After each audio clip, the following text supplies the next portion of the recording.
wasionifahamu, Watanzania mbalimbali ambao wamekuwa kutufuatilia, mimi naitwa Peter Alex Kilomba, ni katibu mstaafu wa Chama cha Demokrasia na Maendeleo Chadema, lakini ni mtiania wa ubunge wa jimbo la Igalula linalotoka wilaya ya Uyui.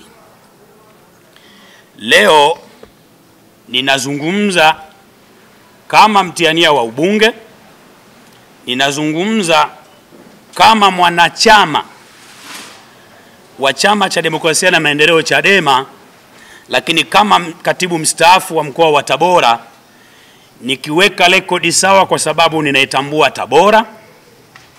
Kumekuwa na genge ambalo tumekuwa tukizungumza nanyi, linajitambulisha G55.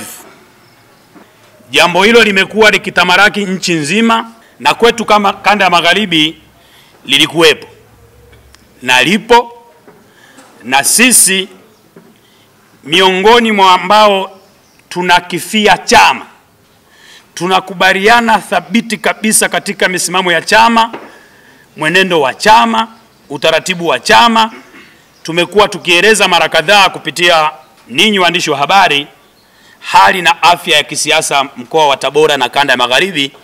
Na mtakumbuka ni majuzi tu nikiwa nimetoka kwenye kesi ya Mheshimiwa Lissu, mimi nikiwa kama mmoja wa wahanga ambao tulitekwa na afisa wa jeshi la polisi kupitia kamanda Mlilo, afisa wa jeshi la polisi wa kanda maalum ya jiji la Dar es Salaam. Tulizungumza nanyi na kueleza kwamba wale watu ambao ni wapumbavu 55, yale wanaoyafanya na wapambe wao na wale waliowatuma. Sasa kwa kuwa imefika zamu yetu, na juzi mmewaona, mlikuwa nao, wameeleza wakapotosha taifa kwamba wamehama na wanachama na viongozi wasiopungua 100. Sasa kwenye hili ndio maana tumeamua kutoka hadharani tuwaeleze wanachadema wote nchi nzima na kanda yetu kwamba kile kilichofanyika ni upotoshwaji. Kanda yetu iko salama, sanjari na kwamba wapo hao miongoni mwao wapumbavu wachache ambao wameondoka.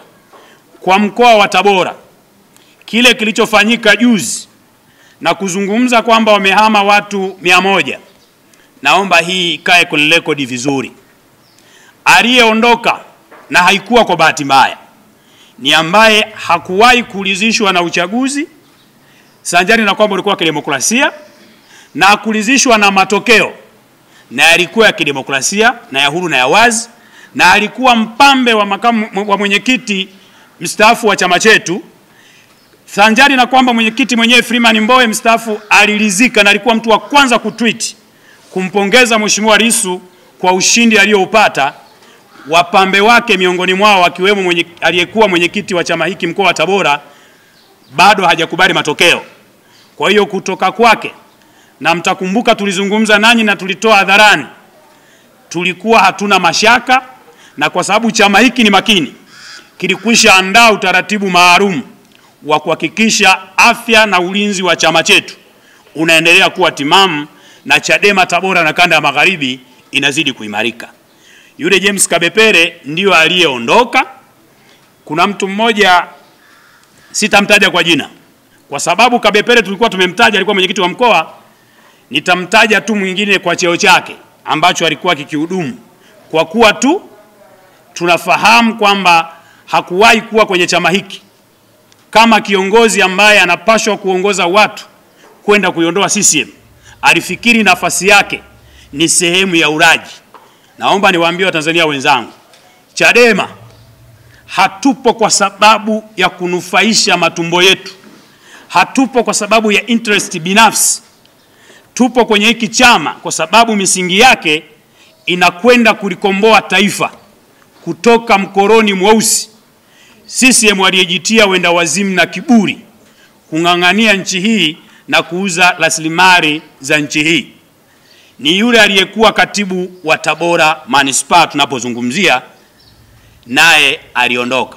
Kwa hiyo lile job plot, na moja kati ya mambo amedanganya taifa, alizoa magenge ya wahuni kwenye virabu kabisa, akawajaza ukumbini akisema kwamba hao ni sehemu ya viongozi wa Tabora Manispaa.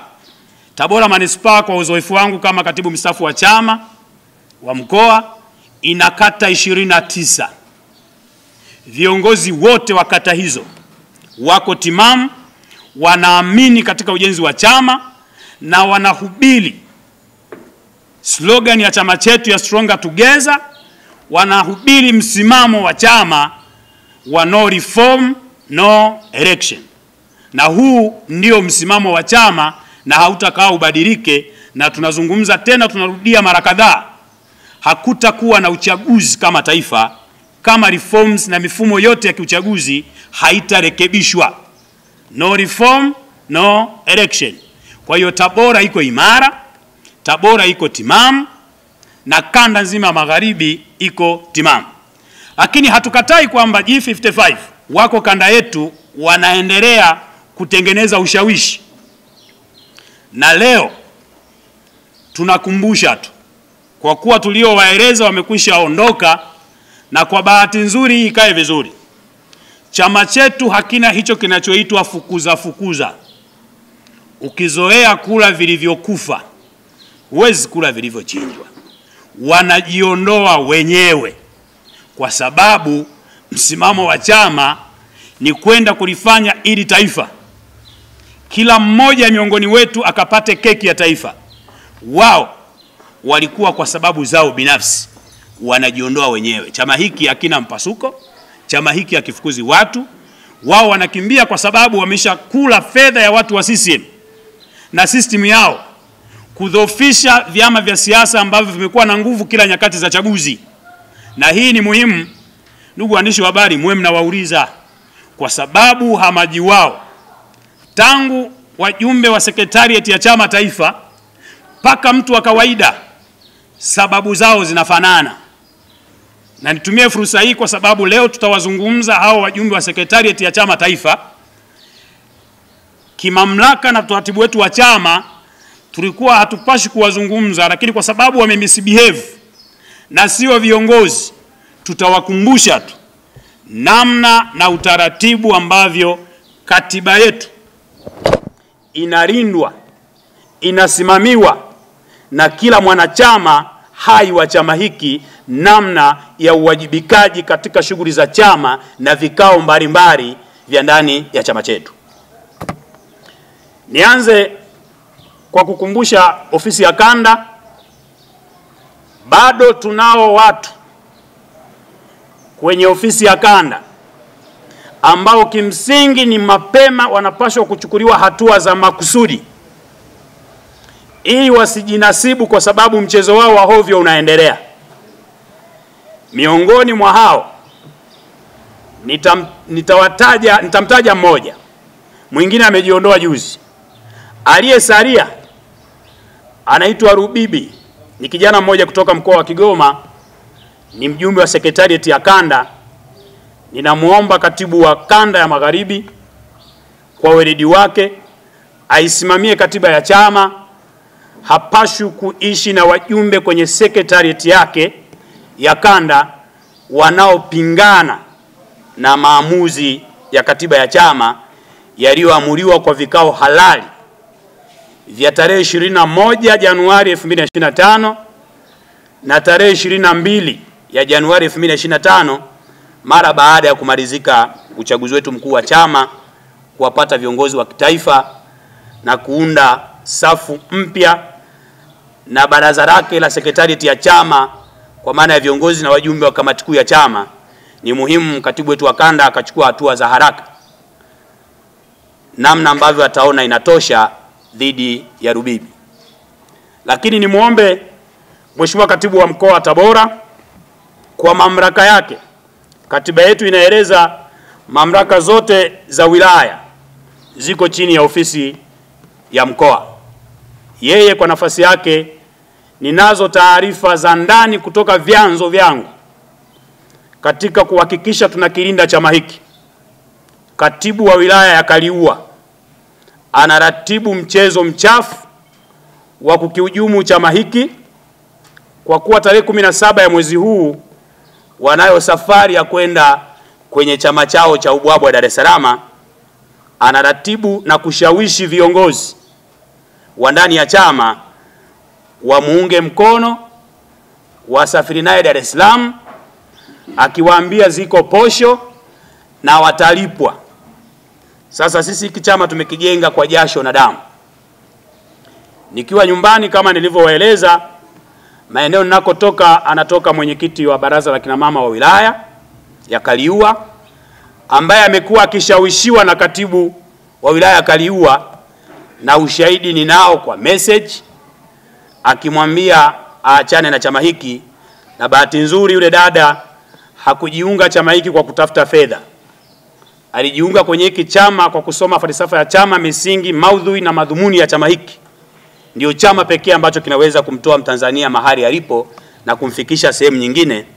Aliniambia, Mheshimiwa Katibu Mstaafu, huyu mtu naona hayuko sawa sawa kwa hizi jumbe anazonitumia. Na pengine alipaswa kuwa kwenye hichi kikao kilichoratibiwa juzi, na akasema hawezi kuwepo na hakuwepo. Na mpaka jana nasafiri kuja maeneo haya tuzungumze, amenihakikishia hata kuwepo Dar es Salaam, lakini kasema ni muhimu kazungumza na viongozi, huyu mtu achukuliwe hatua. Ninaiomba ofisi ya mkoa kupitia katibu wa chama mkoa wa Tabora achukue hatua za haraka dhidi ya katibu wa wilaya ya Kaliua. Ndugu waandishi wa habari na Watanzania mnaotufuatilia, leo nataka nimkumbushe mtu aliyekuwa anaitwa naibu katibu mkuu wa kipindi hicho, uongozi uliomaliza muda wake tarehe 21, ndugu Benson Singo Kigaira. Alikuwa naibu katibu mkuu wa chama chetu bara, mjumbe wa kamati kuu ya chama. Namna ambavyo amejitia wenda wazimu kuto kuisoma katiba ya chama na kuishi. Na kwa kuwa kwenye uongozi wake nilikuwa katibu wake wa chama wa mkoa, mimi niliisoma katiba ya chama, nikaishi katiba ya chama. Na kabla ya kadi za chama chetu za kielektroniki, kadi zetu za Chadema zile za karatasi zilikuwa zinaeleza sifa na wajibu wa mwanachama wa chama cha Demokrasia Maendeleo Chadema. Yako mambo ambayo amelidanganya taifa kwamba chama hiki ameondoka kwa sababu hakitoi ushirikiano, kinambagua yeye na wenzake. Sasa nataka nimkumbushe na nipongeze baraza la kina mama la chama ambalo lilikuwa linaunga mkono upande wa mwenyekiti mstaafu. Wamemaliza press yao wakakumbusha, nasi magharibi tunakazia nimkumbushe aliyekuwa naibu katibu mkuu Benson Singo Kigaira. Mzee wangu, usizeeke vibaya ukajitia upofu. Hakuna utaratibu wowote kwenye katiba yetu ya chama mwanachama wa kawaida unaweza kupewa oda eti na wewe ukashiriki vikao vya kamati kuu ya chama kwa viongozi wa chama wa kitaifa. Ni muhimu akajua wanachama wote wanahusishwa kwenye misingi yao ya chama. Katiba yetu ya chama imejipambanua, imeeleza namna ya muundo wa uongozi. Tunaanza na msingi, tawi, kata, jimbo, wilaya, mkoa, kanda na taifa. Ni muhimu akagundua na akafahamu Benson Kigaira na ni wanachama wa kawaida, wanapaswa kushiriki vikao kwenye misingi yao. Lakini nipongeze uongozi wa chama taifa ambao umepatikana tarehe 21 mwezi Januari 2025 kwa busara. Vikao vya kwanza na retreat ya kwanza ya chama ya kamati kuu iliwaalika secretariat iliyopita ili kushare uzoefu, kubadilishana mawazo na kuishi na namna ya kwenda na msingi wa chama wa no reform no election. Wao wakasema wanaomba wapumzike kwanza kwa sababu walikuwa bado wanavia maumivu ya chaguzi za ndani ya chama. Sasa kama wao waliomba kupumzika, ni mwenda wazimu peke yake angeenda kuwapigia magoti kuwataka ni lazima washiriki. Lakini miongoni mwao wachache sana walibahatika kuwa kwenye secretariat na wajumbe wa kamati kuu ya chama chetu baada ya uundwaji wa kamati kuu mpya baada ya uchaguzi wa tarehe 21 na tarehe 22, akiwemo aliyekuwa katibu wa baraza la kina mama wa chama taifa, na akawa kwenye kamati ya haki za binadamu ndani ya chama, akawa anashirikishwa na ameshiriki. Baada ya kumisbehave chama hiki, hayuko mtu yoyote yeye anayeweza kuwa zaidi ya Chadema. Akachukuliwa hatua za kinidhamu. Kuondoka kwake asilipotoshe taifa. Tunajua walichoahidiwa, na naomba niwaambie leo, walikuwa waende chama kinachofanana pia fikra zao cha ACT Wazalendo. Kwa nini mnafikiri hawakwenda? Ni kwa sababu ACT imemaliza chaguzi za ndani ya chama mwaka jana, kuanzia chini mpaka juu. Wao wanafikiri kuishi ndani ya Chadema ni kumiliki vyeo. Maana yake hakukuwa na position yoyote ambayo wao wangeenda ACT wangeweza kupata nafasi kama walizoziishi Chadema.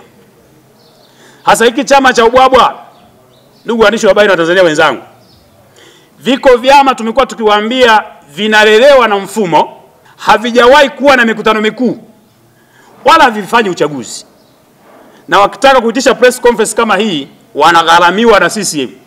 Wanasema uchaguzi uko huru na wa haki, tunashiriki uchaguzi. Kwa kuwa chama hicho hakina formula ya uongozi, wameelezana waende kule ili waende wakapate vyeo. Kigaila, namkumbusha, mimi kijana wake anayezungumza hapa, kiumri sipashi kuwa mstaafu, lakini ni katibu mstaafu wa mkoa huu. Yeye anajua, na sijawahi kukoma na sitakoma kupambana kukijenga na kukisimamia chama hiki maeneo nilipo, kwa sababu ninatambua wajibu wa kila mwanachama ndani ya chama hiki ni kuhakikisha anakieneza na kijenga na kukitetea na kuyaishi maamuzi ya vikao halali vya chama. Asingeona haya tangu akisimamia chaguzi kwenye kanda ya Magharibi. Nimeishi bila kuwa kiongozi na sio kiongozi. Alipashwa aone aibu, asidanganye kwamba hajashirikishwa. Yeye ni nani kwenye chama ashirikishwe vikao vya kamati kuu ya chama, wakati ni mwanachama kama ambavyo walivyo wanachama wengine? Wangapi wamelalamika? Hasa ni muhimu ili jambo tukaliweka clear, na waandishi wa habari muandike vizuri. Mnasema mpasuko Chadema. Chadema haijapasuka. Chadema inaimarika kuliko ilivyokuwa. Ni muhimu wakajua, na taifa lazima lijue, na ndio maana system ya CCM imeparalyze. Haijawahi kupata ushindani wa kisiasa Tanganyika tangu mfumo wa vyama vingi. Sasa kupitia Chadema na uongozi mpya chini ya Mheshimiwa Tundu Antipas Mugwai Lissu na msaidizi wake John Heche, katibu mkuu JJ Mnyika, sekretariat mpya na wajumbe wa kamati kuu, kwa mara ya kwanza nchi hii Tanganyika inapata ushindani usio wa kinafiki, na wala hawauzi chama, hawawauzi wa Tanzania, hawawadai wa Tanzania. Kwa nafasi zao kwenye majimbo yao wangeweza kuwa viongozi, lakini kwa kule tulikopita tangu chaguzi zetu, kwa reference 2019 2024, viongozi wetu wakuu wamesema, kwa tafiti hizo za uangalizi wa masuala ya kisiasa ya chaguzi za ndani na za nje, ni vipimo vyetu tumeviweka katika utaratibu kikatiba, kila baada ya miaka 5 zifanyike chaguzi. Imekuwa kila baada ya miaka 5. Ni kutengeneza ka utaratibu ka kupoteza Watanzania wenzetu, walipa kodi wenzetu, kuzifanya familia kuwa na wajane, kuzifanya familia kipindi cha chaguzi ziwe na simanzi kwa sababu ya uchaguzi. Chama kikatoka na msimamo wa no reform no election. Hili genge la wapumbavu 55 ni genge lililoitikia no reform no election kwa maudhui ya kujipandisha dau la kununuliwa dhidi ya mfumo wa CCM ambao umekuwa ukitugandamiza tangu uhuru wa nchi hii.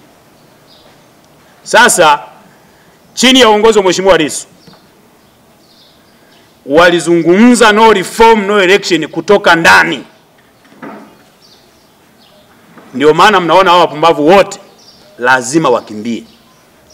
Na sisi tunasema kamati kuu ya Mungu kama alivyozungumza Nabii Rema inafanya shughuli yake kusafisha uchafu kwenye hiki chama.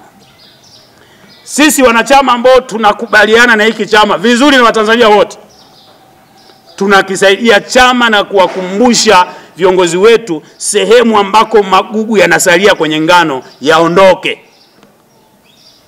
Tunafahamu mtaji wa chama cha siasa ni wanachama, ila sio madalali ambao wanafikiri wawe viongozi kwenye damu za Watanzania wenzao. Jambo hilo hatutaka tukubali. Kwa hiyo leo tumewaita ndugu waandishi wa habari katika kuwaeleza mambo haya. Tumeamua tuliweke jambo hili sawa on record. Wako viongozi hapa kutoka Katavi, lakini kwa mkoa wa Tabora wako viongozi ambao wanatoka kwenye majimbo na jimbo. Na kuna mtiania mwenzangu katika jimbo ambalo lilitajwa, mtakumbuka kuna watu walikuwa wanasimama wanasema mimi nilikuwa mjumbe wa mkutano mkuu, mimi nilikuwa mwenyekiti wa BAWACHA na nini. Watazungumza upotoshwaji uliofanyika. Sisi tunaweka rekodi sawa. Sisi tunasema kama Magharibi, operation ya no reform no election inayoendelea, inayoongozwa sasa na makamu mwenyekiti Mheshimiwa John Heche. Magharibi tunawasubiri kwa hamu. Tunaendelea na mapambano, tunaendelea kujipanga. Watanzania wanataka kuwaona tu viongozi wetu wa kitaifa, kuwakumbusha, kwa sababu tuko tayari na hatutakuwa tayari kushiriki umwagaji wa damu kwa kile kinachoitwa cha national election inayorazimishwa na mwenyekiti wa CCM, ili hali kwamba Watanzania wenzetu wanaendelea kupotezwa. Kakaangu Mdude Nyagali Mbeya paka tunavyozungumza hafahamiki alipo. Viongozi wa taasisi za dini wameguswa na hii piga na poteza. Mmeona misimamo ya viongozi wa taasisi za dini, wao wote wanaunga mkono hatuwezi kwenda kwenye chaguzi kama mabadiliko ya mfumo wa uchaguzi hatafanyika. Na hii wanayo sababu ya msingi, na niwape ujumbe Chama cha Mapinduzi, wasiwaambie viongozi wa taasisi za dini kwamba wanawaingilia baada ya wao kuwa viongozi katika dhuluma. Kwa maneno aliyoyazungumza Mheshimiwa Nape kwamba kushinda uchaguzi sio hakutegemei kwamba umepigiwa kura. Alisema kuna kushinda kwa halali na akasema kuna kushinda kwa haramu. Na ukishinda kwa haramu baada ya kuapishwa kwa vitabu vitakatifu vya Mungu, akasema mwambie Mungu nisamehe. Maana yake uwe kiongozi uliyesimama kwa kukanyaga damu za watu. Niwakumbushe na niwaambie viongozi wa dini, sisi bila kuangalia tofauti zetu za kiimani, wao wanatuhudumu katika huduma za kiroho. Sisi ni waumini wao. Kuonya na kuishauri serikali kwamba hatupaswi kwenda kwenye chaguzi bila reforms ni haki yao ya msingi, kwa sababu tunaopotezwa ni waumini wao katika hayo majumba ya kiimani, whether Islamic ama Christian. Kwa hiyo ni muhimu CCM ikajiondoa upofu, ikawatambua viongozi wa taasisi za dini wanao wajibu kabisa na uhalali wa kuzungumza. Na niwe mwazi kabisa kwamba lazima tufike mahara kama viongozi wa vyama vya siasa tuwe na mkakati maalum, tuachane na hii kupewa keki ya CCM. Ndugu wa Tanzania wenzangu, wito wangu na Watanzania wote wana Chadema nchi nzima, hicho mlichokisikia Magharibi bado sisi tuna imani kabisa, na huu ndio ukweli. Magharibi iko timamu, ila hatutachoka kuwakumbusha viongozi wetu kuondoa magugu kama ambavyo nimewaeleza wachache kwa kuwataja na wengine pasipo kuwataja, lakini hatua stahiki zinaendelea kuchukuliwa ambao wataendelea kumisbehave. Chama hakita sita, lakini asitokee mtu yeyote anajifanya eti mimi natoka Chadema kwa sababu sipewi ushirikiano. Mimi nimewaambia hapa, mimi ni mwanachama. tena wenye kadi ya kielektroniki, ninaapiri vikao vyote kwenye msingi wangu, na wao wanapaswa waende kule. Na kama unataka kukishauri chama, kaanzia huko kwenye msingi, kwenye mamlaka ambayo inakugavani wewe. Haiwezekani huko unasema mimi sipewi ushirikiano. Who are you? Kwenye kamati kuu ya chama. Katika utaratibu huu nikasema ni muhimu nimkumbushe Benson Singo Kigaila, na mwisho nimalize kwa kumkumbusha yeye na mwenzake naibu katibu mkuu Zanzibar. Hawa watu ndio waliotuchelewesha kwenye chama hiki, na hawa watu taifa lijue ndio wanasababisha matumizi mabovu ya pesa za umma ya wabunge 19 alimaarufu COVID-19, kwa sababu Salum Mwalimu anajua na damu hii itamwagikia. Ndiye aliyeiba muhuri wa chama na kugushi saini ya katibu mkuu kwa kutetea mahusiano ya kimapenzi yeye na dhidi ya mpenzi wake na shemeji zake, kuwasainia na kuwafanya wawe wabunge haramu wa nchi hii. Anajua yeye amekuwa mjumbe wa kamati kuu, lakini yeye anakuwa mke wake ni Esther Matiko. Haiwezekani tunajadili habari ya COVID-19, wewe mke wako ni mbunge katika uharamu ulioufanya, alafu leo unakilaumu chama eti hawakupi ushirikiano. Yaani yeye ushirikiano ilikuwa ni kudhulumu fedha za umma. Kigaila na mke pale Kunti, na wameshiriki kuharibu chaguzi nchi nzima za ndani ya chama kwa kuendekeza ngono, kuwaondoa viongozi wenye weledi, wenye utashi, wenye uwezo wa kusimamia chama. Wao kwa mapenzi yao binafsi wamekuwa wakifanya uharamia huo. Leo wanasema Chadema kumekuwa hakuna utaratibu. Kigaila anasahau nini? Alimuondoa aliyekuwa mwenyekiti wa mkoa huu Lucas Kiberenge bila utaratibu, akajiita yeye ni kamati kuu. Aliitisha press conference ofisi zetu za kanda, eti tu kwa kusikia anazungumza na Hawa Mwaifunga. Anasahau yeye wakati anamuondoa Lucas Kiberenge bila utaratibu, tena kwenye media, kiongozi wa mkoa akamuondoa, yeye analala na COVID-19. Mke wake Kunti ambaye ni mbunge mpaka sasa anachukua kodi za walipa kodi kiharamia, anajizima data, anakuja kuzungumza eti Chadema imepoteza misingi yake. Naomba nimwambie, misingi ya chama chetu kwenye hii katiba inasimamiwa, inalindwa, na tutailinda kwa wivu mkubwa. Na hii no reform no election imetupelekea kuwajua wahuni wote waliokuwa madarani ndani ya chama. Na nataka niwaambie ndugu waandishi wa habari na Watanzania mnaonisikiliza, Chadema sasa imeimarika kuliko miaka yote tangu usajili wake, na ni imara, na Watanzania wanakikubali chama hiki.